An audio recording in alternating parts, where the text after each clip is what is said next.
biso tokoyeli makamate tokomisi mununa na ye soki nzambe ite mbele biso ba mosusu toali ko mona na pete koyokana te. Merci na bakongomani banso bazwami na Congo profond tolo babuna gano retour Masisi. Vous êtes dans toutes les 26 provinces où vous allez composer Bongo République démocratique du Congo. Voilà, on est là pour na discuter Congo. Numéro ezali na se aitandu ke boko benga boko comment yali mo mesano. Merci na bande kwa Brazzaville. Merci na baibanso bazwami zinga bande kwa 4 districts yali ko sa la ville province de Kinshasa. Nous vous aimons beaucoup.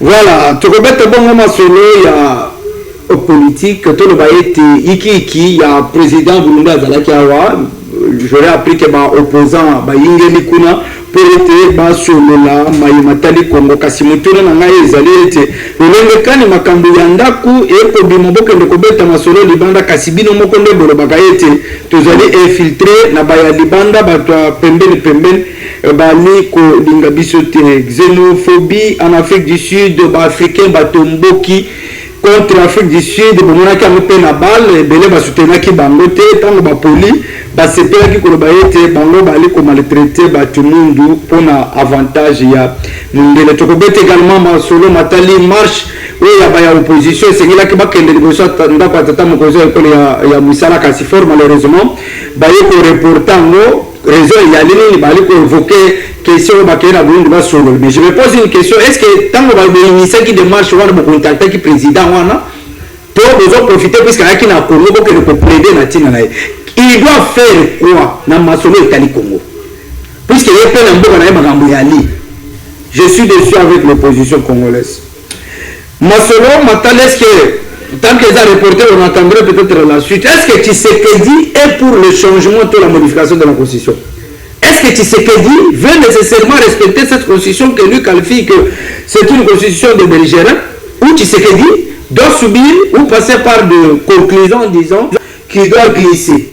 Et enfin, tu peux mettre bon moment sur matali insécurité alimentaire, batubali kokufa na zala. Voilà.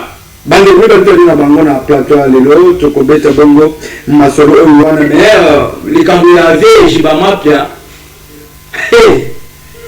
bawani église économie place à meeting cher place à côté ya Yesu vierge mamba pia à côté ya constitution.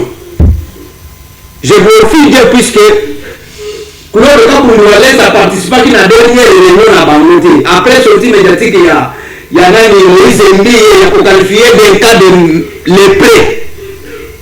Je suis heureux puisque quand vous allez savoir qu'il a quantité. C'est une histoire qui met en cause toute prédication par les pasteurs et les prophètes. Et d'autres prophètes, au lieu de prophétiser les âmes, elles prophétisent le score dans les matchs. Donc autant de la même place prophète moi dans la Bible a bétan de mots. Tes pensées moi dans la Bible a bétan de mots. Un prophète pareil, on sommes dans la même dans la Bible à Paris fait. Bon on se va poser le côté à Paris fait. Allez à la pété. Allez à madame on va na molimo té. Oh. Pardon. J'ai pas mis pour les camarades dans le banc avant l'émission ici. Donc ça la sonne il y a le banzan. Alors on dit là on numéro sur le sujet. Président Maurice Mouto, Mbote mo Panzi Sango Benoît alias procureur. Nazali kopesa mbote nangai na bakongomani banso bisika bazali ya kati pe ya libanda. Nazali ko pesa mokakoswa na ba prêtre ya diocèse de Kananga oyo ba rétracté contre la décision ya Senko oyo basali yango sans consensus. Na pesa lisusu mbote na ba wazalendo banso na ba FARDC oyo bazali ko bondela munyele ya mboka de manière que tu as instauré l'autorité de l'État. Nazali, M. Clovis Mutombo Champat, Nazali, président, il y a dynamique des Congolais conscients pour le développement. Merci. Alors, Chris, mon frère journaliste, les gens ont dit qu'on tu as parlé de Congo. Mbote na yo ndeko gelo tumba mbote na ba ikongomani ba ko yanda biso na moni ndeko apesi mbote na ba évêque ba dali kuna na Kasai na pe na pesi mbote na Senko o wapi ba deka ba lobiete opportunité ezalite pour na changer pour les konzi na biso matondi na bango matondi na ba kongomani nyonso conscient pe o wapi ba lobiete tango ekoki o ba lobaki ba respecter pe ya lobiete mukunza mboka ya mwafanda ne bonga prêta serment alobi je jure au nom de Dieu de défendre et de respecter la constitution na pesi ba mbote na ba mboka wana o bazali ko bundela yango na pesi ba mbote na papa ejiba ya mampia o la bongo etumbe le sika ya kolobela makambo ya constitution. Ça fait mal de voir un homme de Dieu alobi l'église bato nyonso balobi changement konzoto ke limbala misato nesika baloba Jésus balobi constitution bayo bali ya conscient besoin mal. Merci. Est-ce que là il faut dire que constitution congolaise est kaboli bato banso et kaboli ba politicien et kaboli ba pasteur et kaboli tout le monde sauf l'intelligence et la sagesse. Est-ce qu'aujourd'hui on peut dire qu'il y a certains serviteurs de Dieu bayana musala ya nkolo pour se faire une santé financière qui prêcher la bonne nouvelle? Même Yesu mora lo barata na Bible lui boye babango na misala na bango anzela ya misala nde bayi baba musala nzambe ya solo na wazali ya lokuta okomona ete mukolo oyo papa dalo ate ya kali boso mukonza mboka ayebisaka ya lobi sala manda na ya liboso sala ya mibale ya misatu te na programme depuis au moins ali makambo bande soki papa dalo Philadelphie oloba azali oloba te mais likambo okama leko mona papa ejiba ya mampia atelemi kote yawe ezali buku ya likonzi na etumbelo na kati église na ye ndeko beno yebe église ezali esika oyo esangisaka bato nyonso ozala opposition ozala ya majorité na église biso tokaka kosambela moto moko kombo Yesu Masiya mais ntango mosali ya nzambe papa ejiba ye lokola alingi buku ya likonzi bachange bandimi nyonso mpe église esengeli balanda wana ekomi dictature na église ezalaka na église balobana dictature prophétique to persona te wana ekomi ekoloko mosusu wana ekomi eloko na église bato bayaka kosambela nzambe babimi bakei makambo etali politike ya opinion ya mutu meme ata yo mobateli ozwi mokano ete buku ya likonzi esengeli bachange esengeli to impose yango na bandimi na yo soki yo moko papa ejibe odimi ezali yo merci. C'est une décision personnelle. Et ça l'opinion na yo. Mais ça veut dire que l'église mobimba te. Nous sommes ensemble l'église on a mais abimi. Merci. Président Clovis. Oui. La politique dans l'église, l'église dans la politique. Tu prêches sur quoi même? Tu prêches liloba ya Nzambe. Pona nini? L'église ezali oyo tobengi bwato na chiluba tobengi kahamba zambe wa mudu na ndenge ke na bwatu batu nyonso bakotaka po bayoka liloba ya Nzambe na yango atandoki soki azokende na esika esantu azwaka kindoki abambaka nani nande atiki yango quelque part bien azwi kazaka abwaki po aya nani liboso ya Nzambe bayaka peto na baye mokili balobi à Dieu ce qui est à Dieu, à César ce qui est à César. Ça veut dire Nzambe to bonzela ye to pesa ye lokumu na ye to sanzola ye kaleki nyonso liloba ya Nzambe etangisama elobama pona ko sauver milimo ya bato.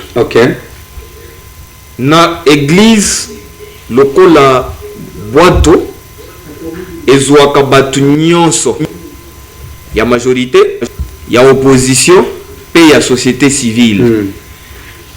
Lolemo ya mokambi bampate il faut ezala lolemo moko ya sukali lolemo ya kokabola te korepousse bato te. Soit tu veux faire la politique pour obanda kokota na gestion ya mboka otambola pe na mituka ya kitoko otiki liloba ya nzambe na ba oyo baza na vocation na yango. Sinon tokokoma na confusion toyebi te nani abengami. Mais côté ya c'est une vocation. Merci. Un mokambi ya bampate soki akomi kosala confusion entre la politique et la religion aza lisusu sérieux te.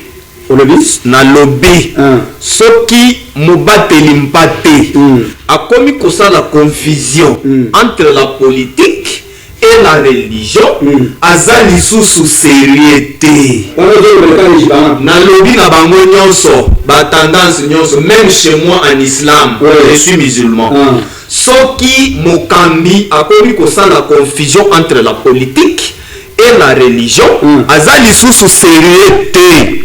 Soko ke bandimi ya sérieux baza nesika o wana bato ya bwanya atuka baluka nzambe na bosolo batilo ya ye bakite na ba micro atika na famille na ye ne tumbelo na ye. Merci.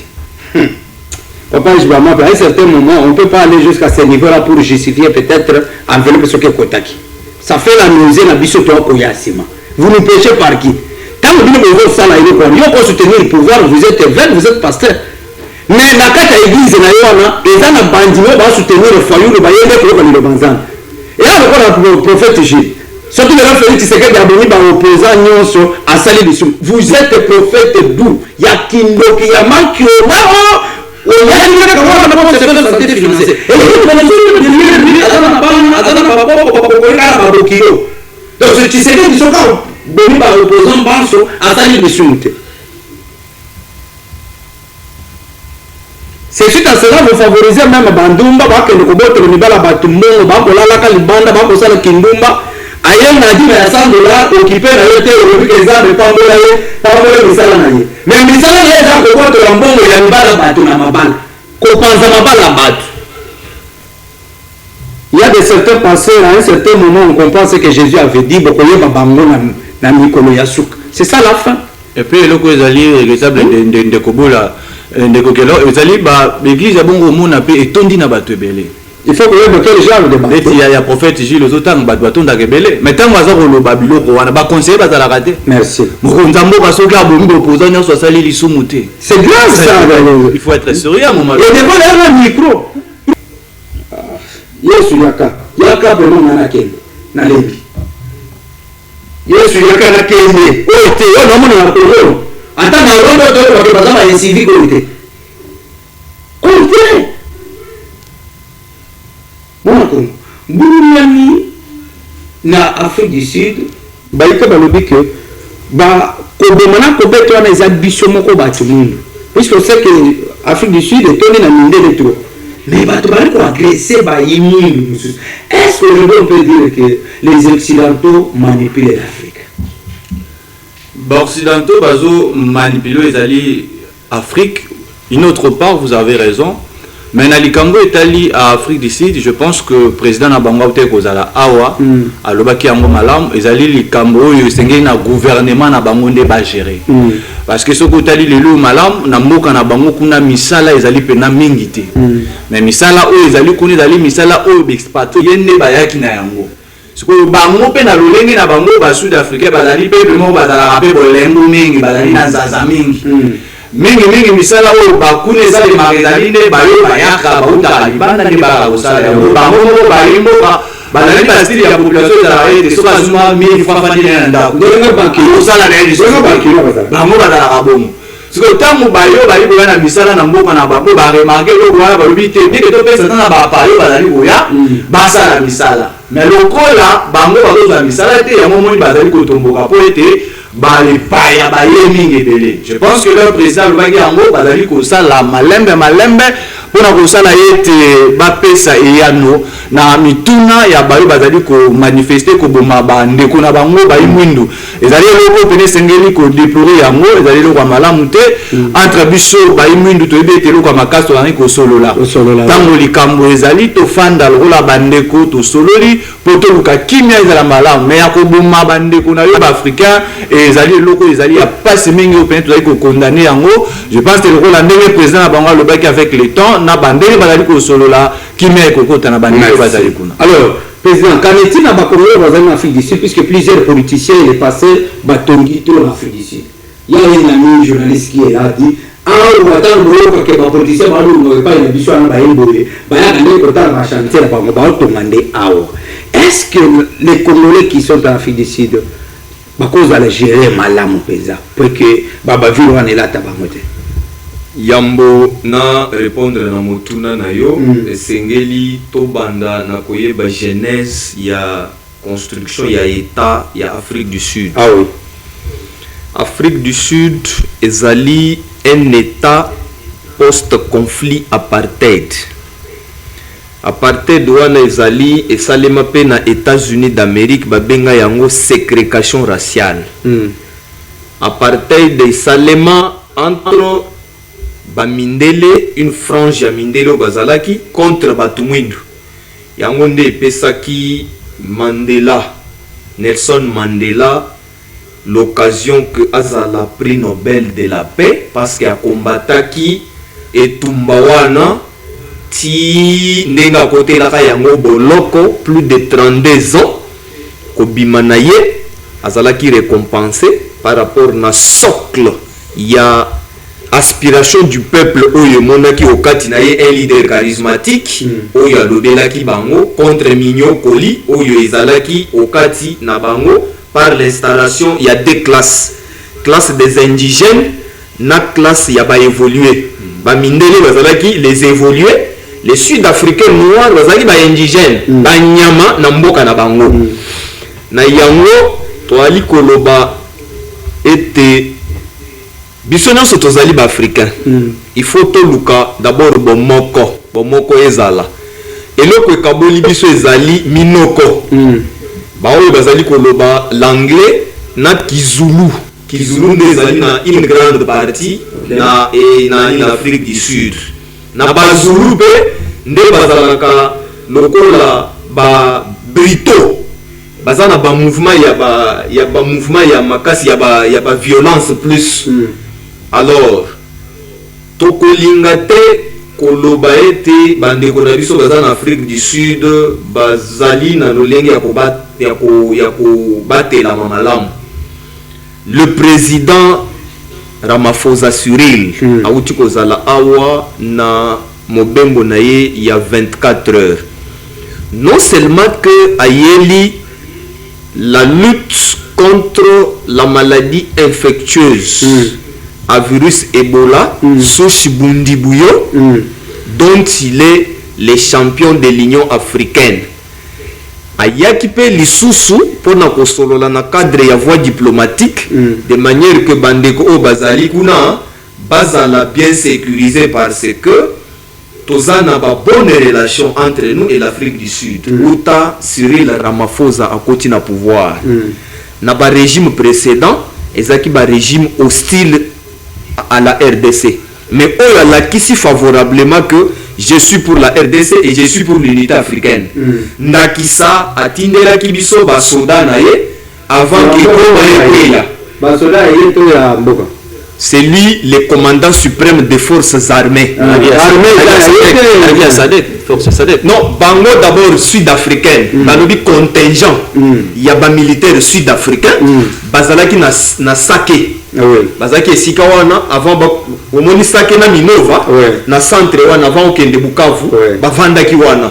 Nde esika oyo moi affrontement esalemi pour que Chirimwami akufa.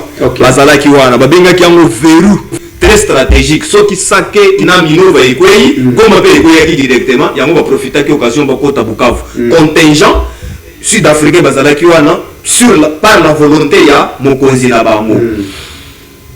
Bamindele bazali kolinga basala lisusu que nous appelons la recolonisation ya Mutumwindu.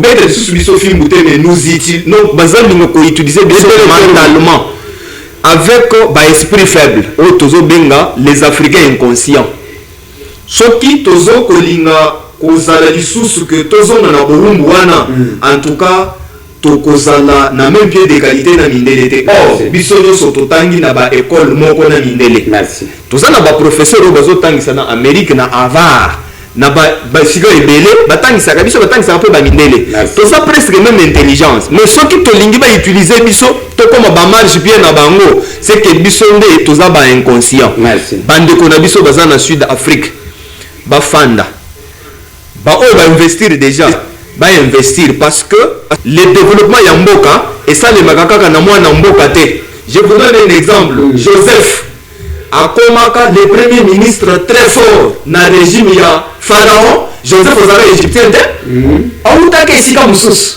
Développement ya mboka ekosalema na moto mosusu ndakisa mosusu. La France c'est une nation multiculturelle. Batu nyonso bayaka ko investir wana. Les Français originaires baamuke. Mais oyo bayebuti ebele bauti bipai na bipai nde batongi la France yango balobi la France n'a pas été construite en un jour. C'est une nation multiculturelle bafanda merci kinya ekokota merci ndeko gelo na chite kaka na bandesika wana ndeko akiti mais là des fois on va tourner puis ko rebondir na et pour exemple report ya marche ya opposition annoncaki le 8 juillet, les bonsoirs d'accord Moussala Tata Mokozo École va reporter, ils ont avancé un argumentaire. L'opposition congolaise nous montre des manœuvres politiciennes ou c'est une pression aveugle. Nazo répondre à mutuna na yo, moni eloko ndeko alobeza mutu ya mingi. Moni lelo yo eloko yo EPSAP mayele na bai politique na biso. Omoni lelo oyo na mboka oyo tolingi te ko investir na kata mboka na biso mais tolingi okende mingi kotonga epa ya babato ezali moto ai politique awa soki mwana na yemo ba beli alingi te mwana na eba mema na mama yemo alingi te mwana na eba mema toki wapi no hôpital moko awa po yemba condition hôpital wana ezali mais omona yemo to aliboso ba pesa na mbongo ato mama société muke basala akinini ekota na famille na ye yo yebi bango na yebi mutu ya 66 ya indépendance na biso bango nde wana banani héritage ya 66 ya indépendance na biso bango wana bayi politique bayi ka koloba français eloko mususu bayi kosala te donc bayango wana omonaka mwana beli Suisse mais pourquoi pas bambongo wana bakoya kotonga awa bakei na mama yembo batie ba matériel ya malamu bakei na hôpital kuna na Kinkole batie ba matériel esunga ete bana na bango pe tamba robela ya ole ba mbazo bango ba faire mbamba ba tête privé ba meni bango na hôpital na ona ni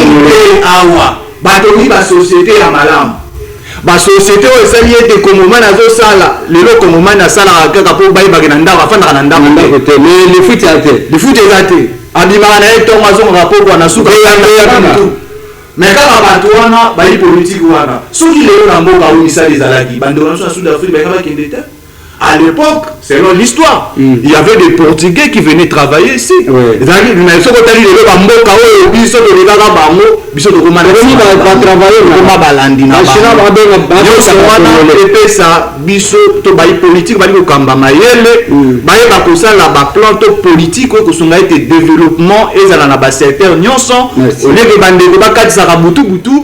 ba zala na kati ya mboka kosala mso ya ba 8 juillet ya marche démission Tshisekedi na ba opposant ba na lobi boye ba voyager ba ke Bujumbura yo moni ba Niger moko oui ndenge ba ke Bujumbura ba na moni Martin Fayulu na valise na moni Kabund na valise na ba mususu ya partir matata po na valise yo moni jeune moko ba memie kuna ya bisa ba jeune na utaki ka aye ma kolba de rapport aussi to la nani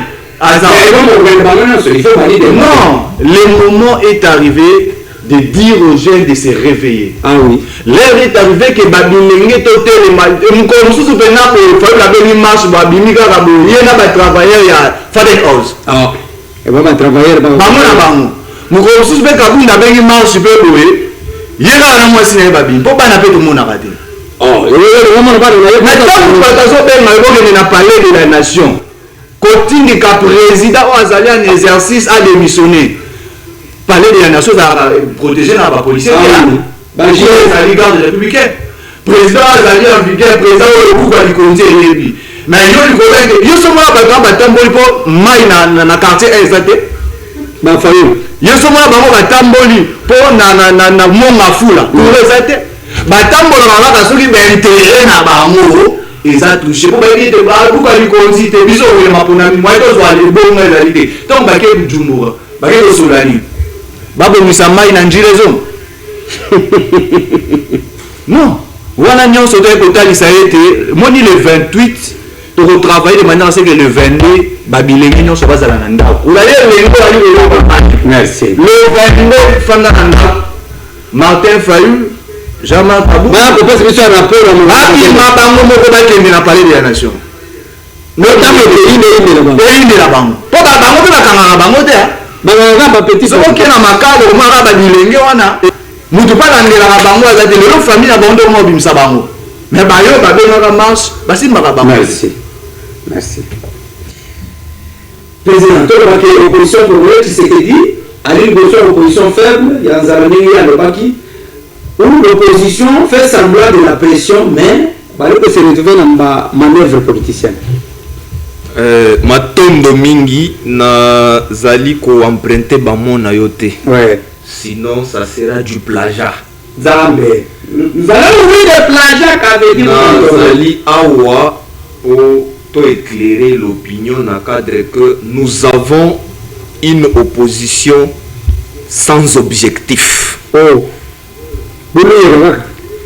Bayebi oyo bako lukate. Pona nini bango bazali ko utiliser la jeunesse inconsciente comme un bouclier pour s'attirer de la sympathie de la communauté internationale que bazali ebele et que bazana assise au kati ya population. Mondele a bangaka un leader politique par rapport na masse o azali ko drainer simanaye. Ndeti depuis que je suis congolais Kino Lelo, je n'ai connu que deux leaders charismatiques à la dimension mondiale oyo babanda ko drainer ba jeune avec conscience. Motuya Liboso Emery Patrice Emery Patrice Emery Lumumba paix à son âme. L'homme de l'indépendance de la République. Akolo baboteleme akopé Sabino les sujets sociaux ozali kotala peuple directement. Ezotala yemo kote mezotala peuple sans intérêt. Babandaki ko uzala simanaye ndetoye kozwa l'indépendance bien que précipitée. À quelque chose malheur est bon. Yami balé les sphinx de l'humanité. L'homme qui avait dépassé les sentiments du corps par la vérité. L'homme abandaki koloba to telemi pona likambo songolo pakala batu batelemi avec conscience. Mais le loyo jeune avant abima il faut amela jamba. Il faut bapesa ye to turbo. Encore bon maman papa puta mutu azali kokende na marche ayebi objectif te mais azali ko simba oyo tozali ko benga aphrodisiaque ezali ko stimuler la torsion sexuelle na manifestation politique monsieur donc il est possible que Soko akutani na moto n'est-ce pas akozanga kozana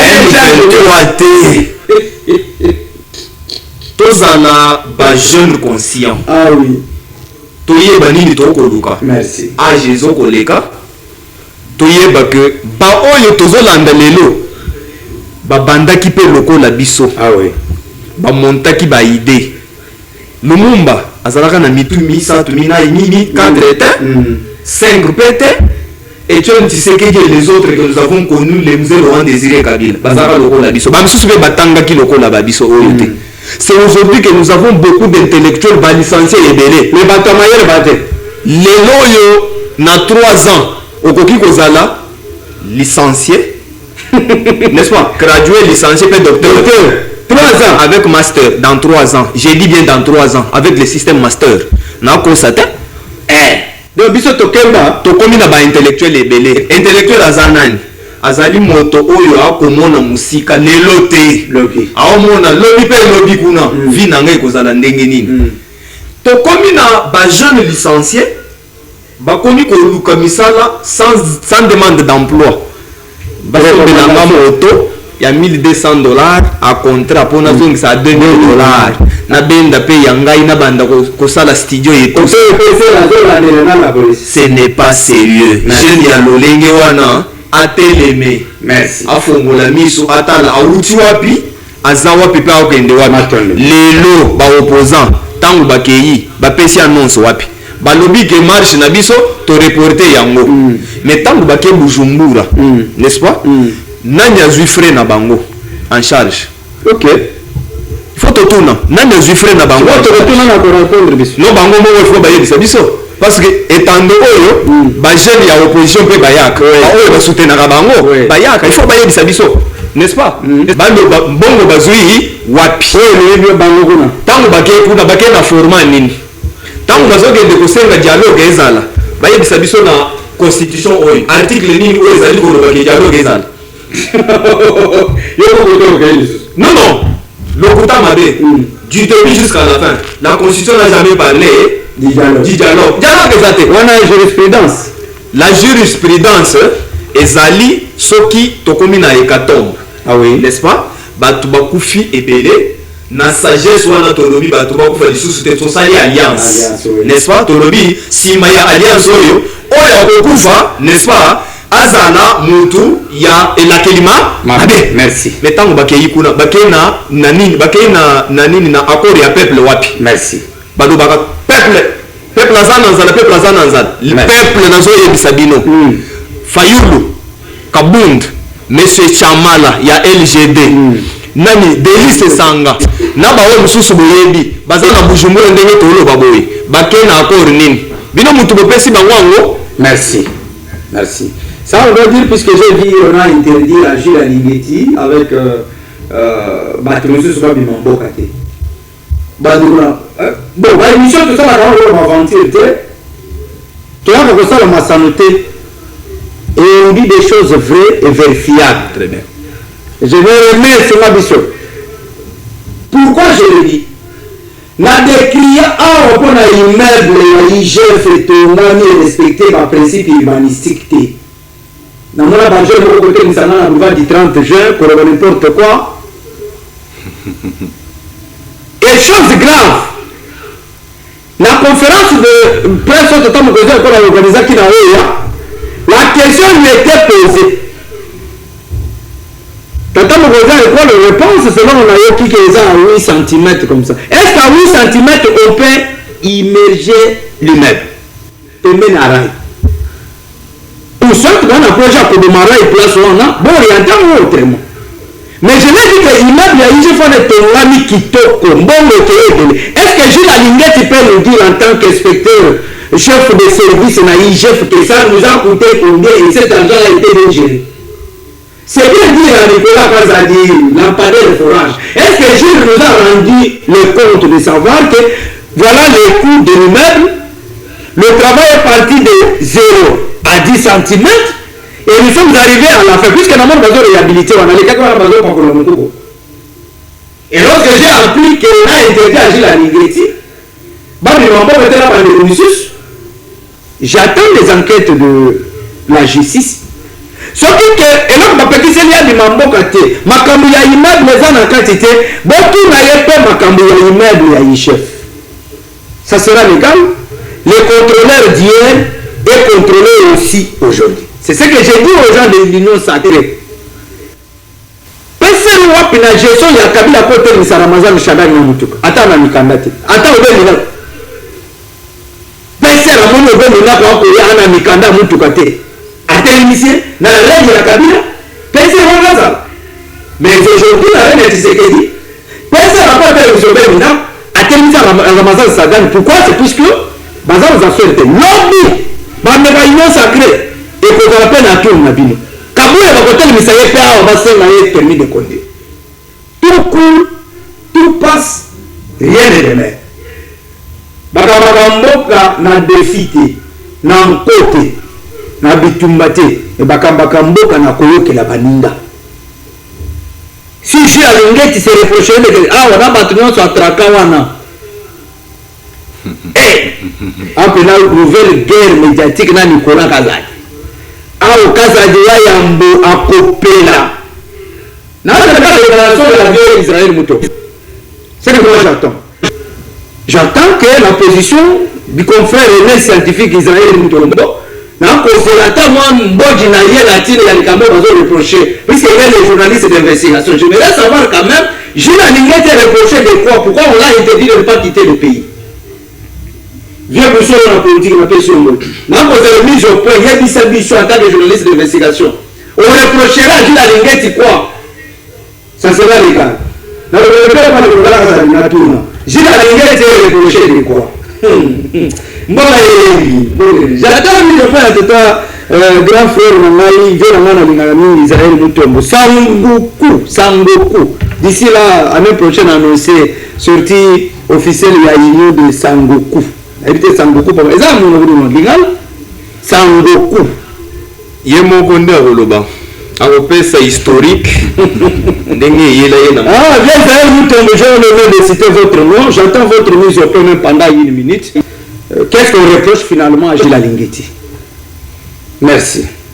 Merci également l'honorable docteur professeur Digo Katanga et s'appelle Kanja Angoussa Saint-Tiche. En tout cas, une dame parlementaire qui fait face aux défis. Ça, personne ne peut me le contredire. On a marché au président cellulaire, il y a eu de PES Tshisekedi, Lubumbashi, José Moufougou, avec l'appui total, indifféremment de la volonté des uns et des autres.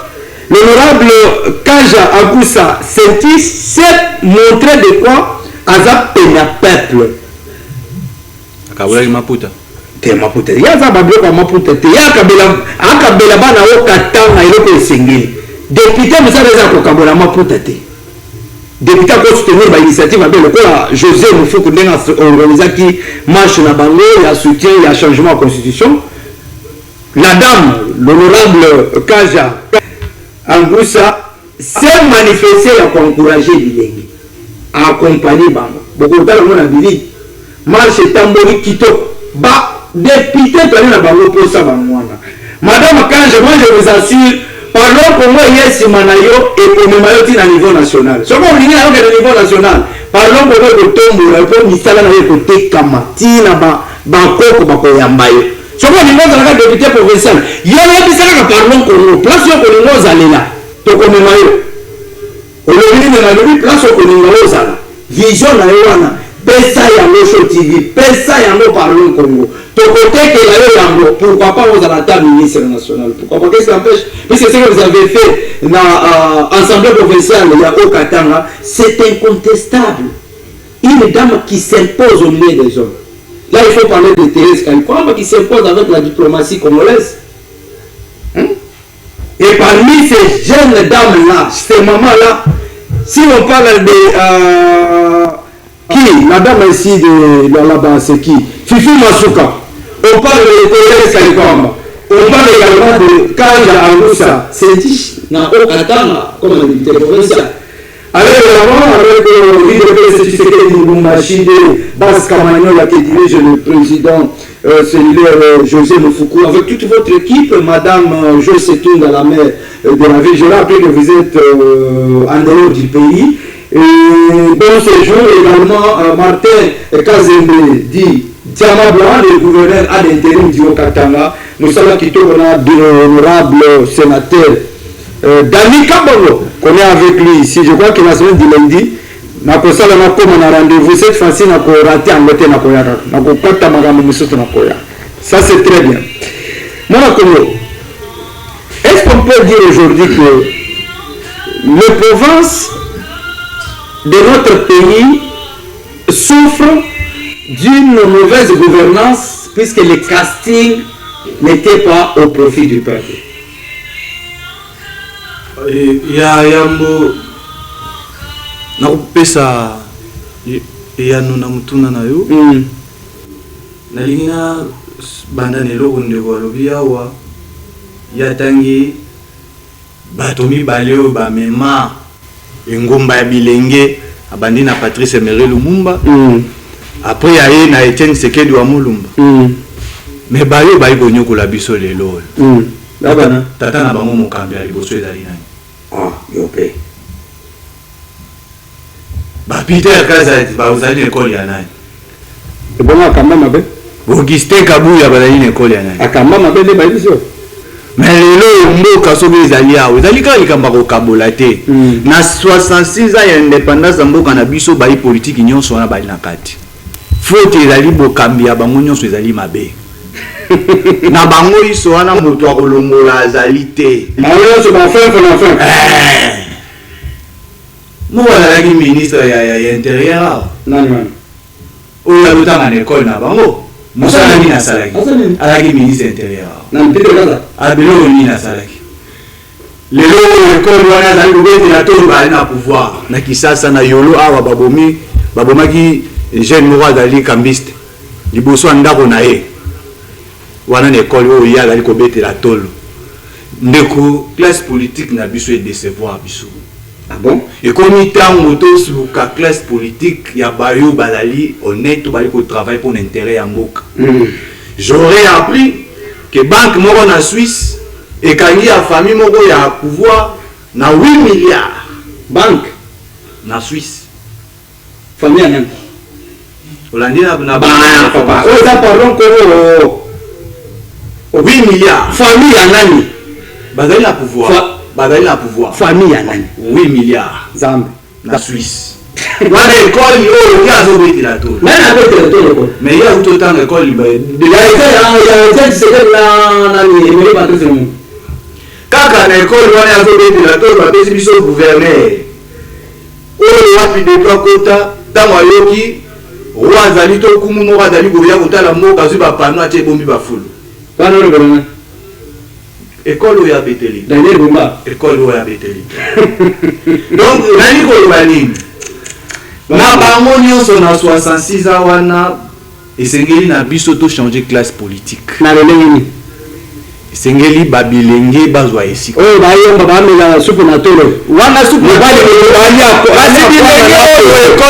oyo bakoyo azobetela tolo bakamba jeune bali akwanga napo bilenge wana te ndeko ntango okoki toyebisa bayimboka oyo bayi kosala politike ya sika baya na bwanya ya sika ntango ya baoyo ya Augustin Kabuya ntango ya Peter Kazadi ntango ya Nicolas Kazadi eleki esengi bayimboka ya sika baya tosangana totonga mboka elongo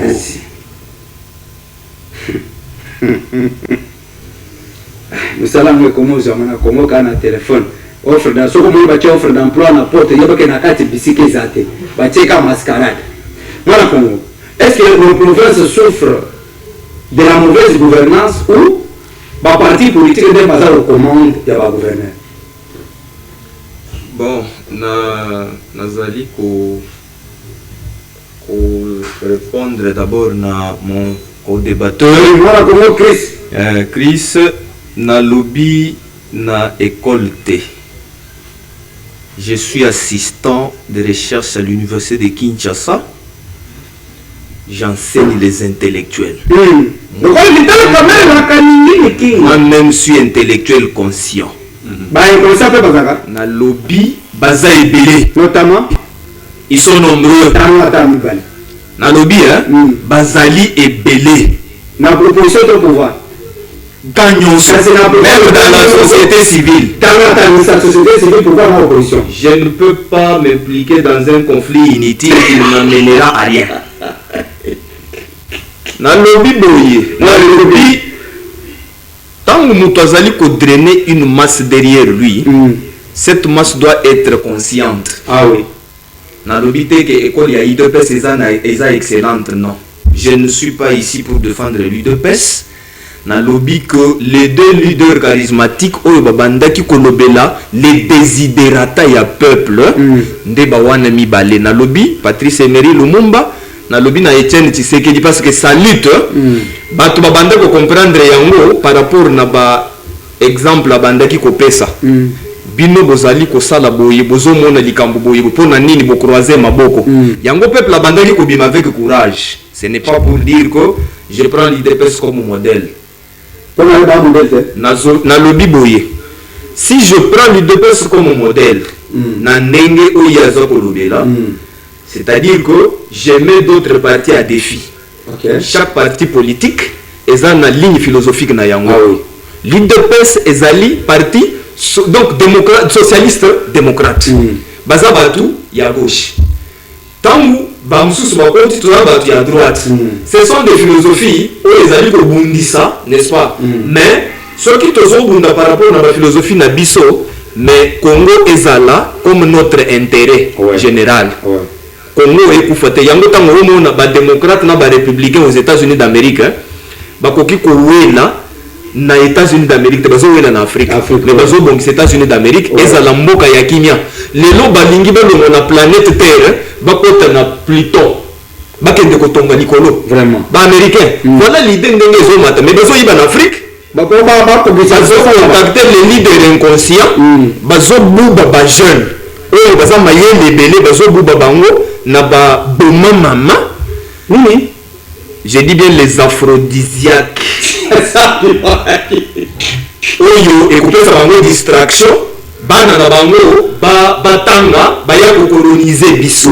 Boma mama. Yango na pesi exemple. Tango olobi question na yo eza motu ya wengi ya ba province. Yango par rapport na ba oyo bazali koloba makambo ya changement de la constitution. Yango ndezo pesa mokonzi ya mboka ndingisa pona nini na ba province. Les chefs de l'État, les gouverneurs ndenge bazawana. Bazali élus par les assemblées provinciales. D'abord, au départ, bazaba députés provinciaux. Ou soit députés nationaux, comme Maman Fifi Masuka, Aza double brassard. Député national, sénatrice, Aza pas sénatrice. Mais là, c'est quoi, moi?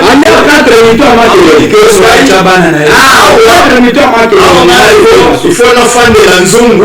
Yango, à quelle assemblée nationale, bah, élire parce que bazali majoritaire avec coalition à Bango.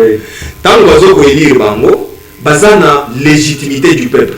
Parce que ba député provinciaux wana bazali ba représentant direct ya peuple oyo baleka ki na élection oyo tobengi mos les scrutins oyo dezaki compilé présidentiel et législatif national na provincial. Moyen chef de l'État alo ngora mutu ya do lengo wana ta za incompétent et sans problème. Yango moni mokonzi ya mboka asali une ordonnance ya komatisa Kasongo Kabwiki comme coordonnateur ya brigade chargée ya salaire awa na Kinshasa de manière que acha d'abord Kinshasa ezonga kin label. Est-ce qu'il en a le droit? Alobi trop et pas moi na mboka Daniel Bumba. Si c'était que le chef de l'État abandaki ko nommer les gouverneurs, les loba gouverneurs rebelle bazali. Mais pas ministre yo moko nommer bijan izani. Tava konomé ba gouverneur nde bilanga ça. Ba ministre bazali. Ba ministre, ba je m'attends à cette décision que le président nomme le gouverneur. Ministre improductif. Olobi boye pona ba ministre et loko ezoboma pona ba ministre ezanini. Ce sont les partis politiques qui... Même les gouverneurs sont imposés par les partis politiques. Exactement. La faiblesse de notre constitution réside dans Babiloko. Nazo besoin exemple. Peut-être qu'à l'époque, il y a Kondo Mobutu, on a évité ceux qui ont envie. Ou je ne sais pas. Bah, vivre frappé, Mobutu à l'époque, pendant qu'il colonait, il avait le pouvoir de révoquer un gouverneur. Commissaire régionaux. Voilà, merci. N'est-ce pas? Ceux qui ont sali le matin, le soir, il y a que tant que ça combine, on va aller coller comme porte-parole aux athées. Mais tout d'abord, simple, on va tout nommer la ministre. C'est ça. Ma mère, on l'a pas monté, car on a parti politique tokoma l'histoire ya l'autorité morale. Merci. Ya koloba kengana za majorité, tout ça. Merci. Ce n'est pas bien. Merci. Une minute à chacun, on conclut en général au Bidoya. Moi, une minute, c'est votre dernier mot, émission comme la souka. Merci pour la kosilisa na koyebisa kaka na bilenge. Je pense que bilenge tango ekoki tozala ba jeune conscient. Ekomi tango ete ba opposition to ya pouvoir ba bengi marche ba bemi bango na bango. 66 ans ezali ebele. 66 ans ezali âge oyo tata tala reloko nini ya otiki la bana te ba politicien oyo ya 66 ans indépendant otiki la biso nini mabulu na nzela mo mafula bakotikela biso nini ntango ekoki biso bilenge totelema na bengi bajeune tozala conscient ntango ekoki babengi marche babimi bango na bango bilenge bazali lisusu te na nzela parce que senge pe soki babengi nde totambola mpona courant ekei biso te tokobima soki babengi totambola mpona nzala tokobima mais soki mpona baintérêt na bango pas question. Matolo mingi président Clovis Mutombo, votre dernier mot. Ok, nalobi elenge telema ongenge tango ekoki osala la prise de conscience collective na ndenge ete tokosama mingi tozwa eloko moko te biso nde ba victime toza lokola bibonga bayi politique bakoya bamati epa na biso babuki manga ya kotela balie babwakeli bino mikokoli na banzinzi. Ce qui est plus important pour vous ezali nini nalobi na bino te tokota na guerre ya ba génération ba papa baza na expérience na bango bonne ou mauvaise ata mutu ya liboma aza pe na conseil yo ko bibikisa mutu ya malamu tokanga mapembeni ya ba politicien batikela biso l'expérience ya kozala biso to émerger mais avec référence ya bato wana mboka mobimbe kozala oyo ekozala na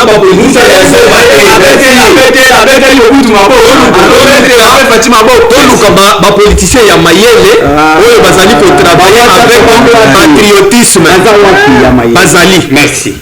Merci Nabandeko Gosso Balandi pardon Congo. Mais il y a un petit souci national avec Teddy Lomba. DG Teddy Lomba, Balimbo Kabaleli na micro que il y a une équipe qui dépend directement national et selon les dires des téléspectateurs, il semblerait que il y a un montant de 27 000 $ qui sort chaque fin du mois pour rémunérer les gens qui communiquent à l'intérêt du DG. Même si Batoba Kola la Moulili, courant yali kokatana, bavaze bana courant, nangambo tana courant, ces jeunes gens-là passent dans des médias pour encourager le travail, quoi qu'il y a des failles. Et c'est là où nous le disons conditionnel, puisque je vais aller vers la SNEL, c'est que ces gens-là sont rémunérés à 500 $ la fin du mois. Je ne confirme pas, mais je viens vers la SNEL. Si ces accusations sont exactes et vérifiables, je vais en dire un mot. Je précise bien que il y a les gens, si le DG ne travaille pas bien, pour lui décourager, l'encourager de bien faire le travail, ces jeunes-là passent dans des délais pour y dire un mot. Et je chute pour dire que ici parlons Congo, ceux qui te mingisent déjà, ceux qui te mingisité, on ne doit pas faire quelque chose. On l'a fait avec d'autres provinces, te dit je viens vers vous. Micro parlons Congo, et on me dira que c'est peut-être 54 personnes qui en bénéficient. Je vais vers vous.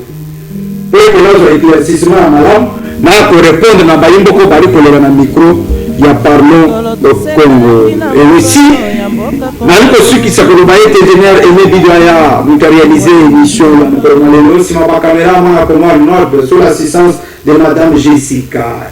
Rediffusion à minuit sur les antennes des shows télévision à l'espoir de nous retrouver la semaine du lundi Parlons Congo du lundi au samedi sur les antennes des chaînes de télévision pour débattre, décortiquer aussi, informer le public. Merci de nous abonner dans nos plateformes, sur les réseaux sociaux, YouTube, Facebook, Instagram, TikTok et page Facebook Parlons Congo TV officielle. Vous ne serez jamais déçus. Bye.